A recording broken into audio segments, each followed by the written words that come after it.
আমি বানাতে যাচ্ছি আমার ঘরের মধ্যে একটা খতরনাক বালা সিগারেট রুম। কিন্তু সাই যদি আমাকে 10 মিনিটের মধ্যে খুঁজে বার করতে পারে তাহলে আমাকে হতে হবে পুরো নেড়া, যেটা কিনা আমার একদমই ভালো লাগে না। তো সাহিলকে আমি ঘরের বাইরে পার করে দিই আর আমার হাতে মারছে শুধু 1 ঘন্টা টাইম এই সিক্রেট রুমটা বানাবার জন্য। তো সাই তো চলে গেছে আর আমাকে বানাতে হবে 1 ঘন্টার মধ্যে এমন একটা সিগারেট রুম সাই যেন জীবনে খুঁজে পায় না। তো প্রথমে তো ভেবেছিলাম খাটের তলায় সিক্রেট রুমটা বানানো যাক। তো এখানে তো সাইল আমাকে এক চান্সেই খুঁজে ফেলবে, চলো অন্য কোনো ভালো জায়গায় খুঁজে যাক। যদি সিক্রেট রুমটা এই বাস্কটার ভেতরে বানানো যায়। ভাবছিলাম এই বাস্কটার ভেতরে সিক্রেট রুমটা বানাবো, কিন্তু এর ভিতরে যে মাল আছে সেগুলো যদি বার করি আমাকে মা মেরে ঘর থেকে বার করে দেবে। চলো অন্য কোনো জায়গা খুঁজা যাক। এখানে তো কোনো লুকোবার জায়গাই নেই, চলো অন্য জায়গা খুঁজা যাক।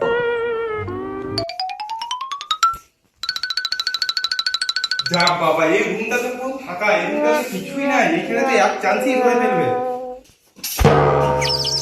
এখানে তো সেরকম কিছু জায়গা দেখতে পাচ্ছি না লুকোবার জন্য, চলো অন্য কোনো জায়গা খুঁজতেই হবে যেমন করেই হোক, তা নাহলে আমাকে পুরো ন্যাড়া হতে হবে। যদি ফ্রিজের মধ্যে সিগারেট রুমটা বানানো যায় তাহলে কি হবে? এখানে তো পুরো মালে ভর্তি, চলো অন্য জায়গা দেখি। যদি সিক্রেট রুমটা এই দরজাটা পেছনে বানানো হয়। এখানে তো আমাকে তুহিনই খুঁজে নিচ্ছে, তাহলে সাইল তো আমাকে এক চান্সই ধরে ফেলবে। যদি এইখানে ঢুকে পড়া হয়, এইখানে তো আমি ফিটই হচ্ছি না। যদি এখানে সিগারেট রুমটা বানানো যায় তাহলে কেমন হবে?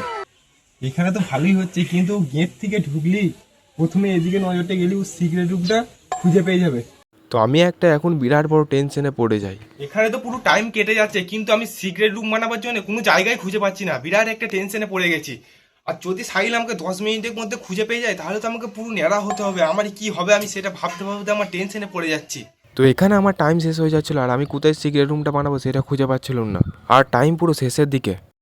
তো ফাইনালি আমি এইখানে একটা লুকুবার জায়গা পেয়ে যাই। তোমরা ভাববে এই লুকুবার জায়গাটা পুরো বেকার, তোমরা ঠিকই ভাবছো এই লুকুবার জায়গাটা পুরো বেকারই, কারণ আমার টাইম এদিকে চলে যাচ্ছিল আর আমি কোনো লুকুবার জায়গা পাইনি। আর আমি আশা করছি আমি যদি ওইখানে মাথাটা গুঁজে বসে পড়ি তাহলে সাইল আমাকে খুঁজে পাবে না। তো এখানে আমার টাইম শেষ হতে সাইল চলে আসে আমাকে খোঁজার জন্য। তো সাইল ঘরের ভেতরে ঢুকে আমাকে ফটাফট খুঁজতে চালু করে, কারণ ওর হাতে আছে শুধু 10 মিনিট টাইম। 10 মিনিটের মধ্যে যদি খুঁজে পাই তাহলে আমাকে হতে হবে পুরো নেড়া।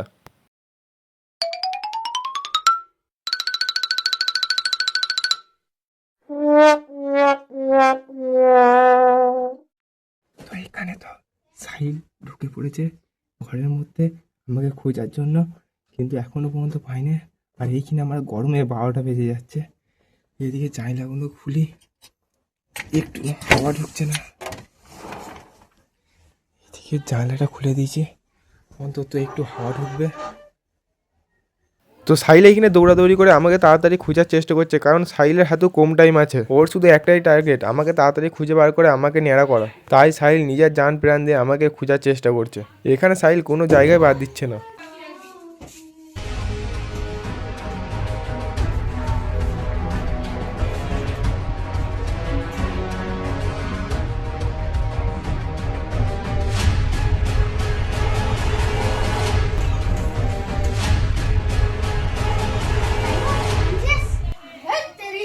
তো এখানে সাইল অনেক জায়গায় খোঁজার চেষ্টা করেছিল, কিন্তু সাইলের টাইম কম হওয়ার কারণে ওই ঘরটা যাওয়ার আগেই টাইম শেষ হয়ে যায়। এখানে তো সাইল আমাকে 10 মিনিটের মধ্যে খুঁজে পাইনি, তার জন্য আমি হব না নেড়া। তোমরা যদি চাও সাইল সিগারেট রুম বানাক আর আমি খুঁজি, তাহলে তোমরা পার্ট 2 কমেন্ট করো।